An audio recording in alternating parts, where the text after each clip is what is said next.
বন্ধুরা, আজ আমরা একটা নতুন জায়গায় যাব। এই জায়গাটা আমাদের আসানসোলবাসীদের জন্য খুবই পরিচিত, কিন্তু যারা এখানে আসেননি তাদের আমি অবশ্যই বলবো তারা যখনই আসানসোল আসবেন তখন অবশ্যই শতাব্দী পার্ক একবার অবশ্যই ভিজিট করবেন। সেই জায়গাটি বেশ ফটো তোলার জন্য, ফটোশ্যুটের জন্য এবং ভিডিওগ্রাফির জন্য, এছাড়াও বাচ্চাদের ঘোরার জন্য এবং নিজেদের সময় কাটানোর জন্য খুব ভালো একটা প্লেস। করোনার জন্য সেটা বন্ধ হয়েছিল। আমরা জানতে পারি যে 1 তারিখে মানে 1 অক্টোবর এটি ওপেনিং হয়।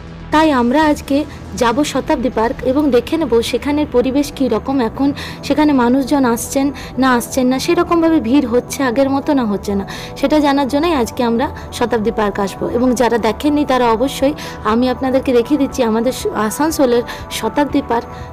কি সুন্দর একটা পরিবেশ, যেখানে আপনারা অবশ্যই ভিজিট করতে আসতে পারেন। চলুন তাহলে আমি গাড়ি পার্ক করে আপনাদেরকে শতাব্দী পার্কের ভেতরে নিয়ে যাই। গাড়ি পার্কিংয়ে রেখে এবার আমি এগিয়ে যাব। তার আগে একবার জেনে নিই যে এখানে কেমন ভিড় হচ্ছে, কোনো রুল বসানো হয়েছে কিনা, কিভাবে এখানে এন্ট্রি করা যাচ্ছে। 1 তারিখে, তার মানে তো কালকেই খুলেছে না? হ্যাঁ, কালকে খুলেছে। তো সেরকম ভিড় হচ্ছে এখন? ভিড় মোটামুটি কালকে 150 লোক ঘুরেছিল এখানে। 150 লোক? 150। তো এখানে কি সোশ্যাল ডিসটেন্স মেইনটেইন হচ্ছে? না, হ্যাঁ ওইটা তো আছেই। মাস্ক লাগাতে যেতে, মাস্ক লাগাই যেতে হবে এখানে। ও, এটা রুল হচ্ছে কি মাস্ক লাগিয়ে? হ্যাঁ, মাস্ক লাগাই যেতে হবে। আচ্ছা, ঠিক আছে। আপনার নাম কি? আমার নাম রাজ করবে, রাজ শতাব্দী পার্ক। আচ্ছা, ঠিক আছে।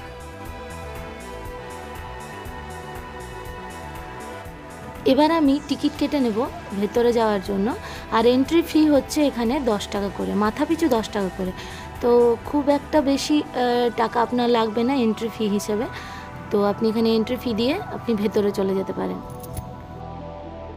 শতাব্দী পার্কটি মাননীয় রাজ্যমন্ত্রী শ্রী মাধবরাও সিন্ধিয়া মহাশয় 7 এপ্রিল 1989 জওহরলাল নেহেরুর জন্মশতবার্ষিকী উপলক্ষে ওপেনিং করেন এবং মাঝে কিছু কারণবশত 3 বছর থেকে 3.5 বছরের মতো পার্কটি বন্ধ ছিল। পরে বাবুল সুপ্রিয় মহাশয় তিনি আবার পার্কটিকে রিওপেন করেন। চারিদিক বেশ ফাঁকাই, কিন্তু খুব যে একটা ভিড় হয়েছে সেরকম কিছু নয়। অনেকে অবশ্য জানেন না যে পার্ক ওপেনও হয়েছে, পার্ক বন্ধ আছে এটা এখনও অনেকের ধারণা। যারা আশেপাশে আছেন তারা হয়তো জানবেন, আর বাকি আমি জানি না কতজনের কাছে এই নিউজটা গেছে যে পার্ক ওপেন হয়েছে। তো আপনারা যারা এই ভিডিওটি দেখছেন অবশ্যই সবাইকে ফরওয়ার্ড করে দেবেন যারা জানেন না যে পার্কটি ওপেন হয়েছে। আর দেখতে পাচ্ছেন কিছু ফ্যামিলি আমি দেখতে পেলাম এখানে এসেছেন। তো বেশ বাচ্চারা খেলা করছে, দোলনায় দুলছে, দেখে খুব ভালো লাগলো। অনেক দিন পর বাচ্চাগুলো একটু প্রাণ ভরে নিঃশ্বাস নিচ্ছে। দেখতেই পাচ্ছেন পার্কটি বেশ ফাঁকা রয়েছে। আর সোশ্যাল ডিস্টেন্স যদি মেনটেনের কথা বলেন তাহলে বলতে পারি যে প্রচুর ডিস্টেন্স আছে একজনের থেকে আরেকজনের, কারণ প্রচুর কম মানুষ এসেছেন এখানে। আর এখানে কিছু কিছু কাপলরাও এসেছেন, তো আমি সেই দিকে আর যাচ্ছি না।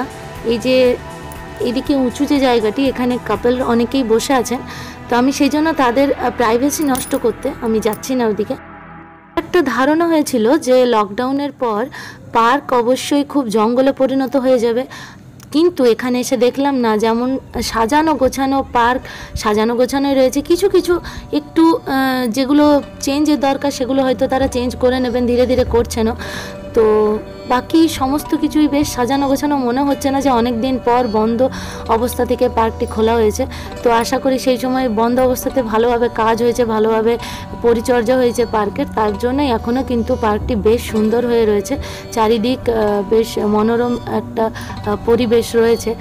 একখানা দোলনা দেখলাম, সেখানে গিয়ে আনন্দে বসতে গেলাম, আর সেখানে দেখলাম রং দিয়ে কাজ চলছিল, আমি সেটা বুঝতে পারিনি, গিয়ে ধপাস করে বসে গেছি, ব্যাস আমার জিন্সে রং লেগে গেল। তাই আমরা অন্য একটা দোলনার সন্ধানে গেলাম। এসেছি যখন পার্কে, ফাঁকা যখন পেয়েছি দোলনা, তখন না দুলে তো আর যাওয়া যায় না।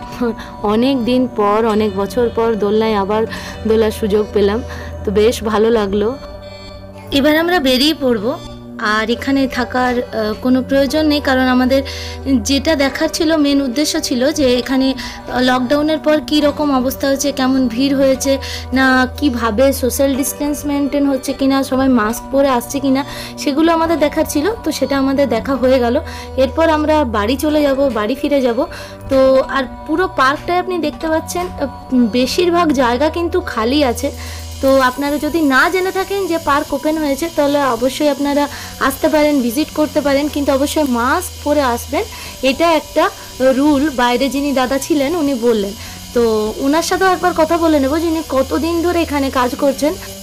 পার্ক থেকে বেরিয়ে গাড়িতে চাপার আগে একবার অবশ্যই আমি ওনার সাথে একটু কথা বলতে চাইবো যে ওনার কতদিন হলো এখানে কাজ করা, কিভাবে কাজ পেলেন, অথবা কি মানে কোথায় থাকেন, এইসব ব্যাপারে একটু এখানে কতদিন ধরে আছেন এখানে? 13 বছর থেকে আছি। খুব ছোট থেকেই তো আছেন? হ্যাঁ, ছোট থেকেই আছি। তাহলে বাবু সুপ্রিয়া ওপেনিং করেছে। আচ্ছা আচ্ছা, ঠিক আছে। তারপর টিএমসি আমাকে সাপোর্ট করেছে একটু। ওপেনিং এর পর থেকে আপনি আছেন? হ্যাঁ, ওপেনিং পর থেকে আছি, তাহলে পরে টিএমসি সাপোর্ট করেছে। আচ্ছা, অভিজিৎ ঘাটক বলে যে আছে। হ্যাঁ হ্যাঁ, ঠিক আছে, ওই জন্য আমি আছি এখানে। আপনার বাড়ি কোথায়? আমার বাড়ি বানপুর থাকে। বানপুরে?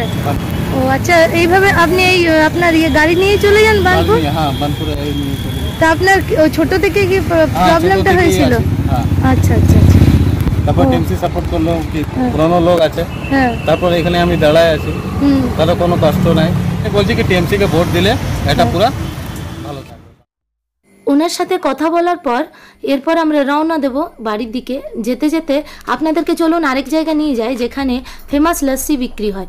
সেটা হচ্ছে আমাদের আসানসোলের কোর্ট মোড়ে জিতেনের লস্যি। সেখানে আরও কতগুলি স্টল রয়েছে, আর জিতেনের লস্যিও বেশ ফেমাস। তো আমরা ওখানে একটু লস্যি খেয়ে নেব, একটু পেট এবং মাথা দুটোই ঠান্ডা করতে হবে, কারণ অনেকক্ষণ রোদে ঘোরাঘুরি হলো। তারপর আমরা চলে যাব।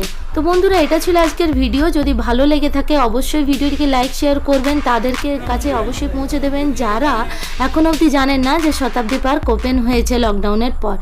আর যদি আপনারা এই রকম আরও সমস্ত লোকাল আমাদের জায়গার সম্পর্কে সমস্ত ভিডিওগুলি পেতে চান, তাহলে অবশ্যই আমার চ্যানেলটিকে সাবস্ক্রাইব করে নেবেন, বেল আইকনটিকে প্রেস করে নেবেন, তাহলে প্রত্যেকটা ভিডিও আপনার কাছে পৌঁছে যাবে।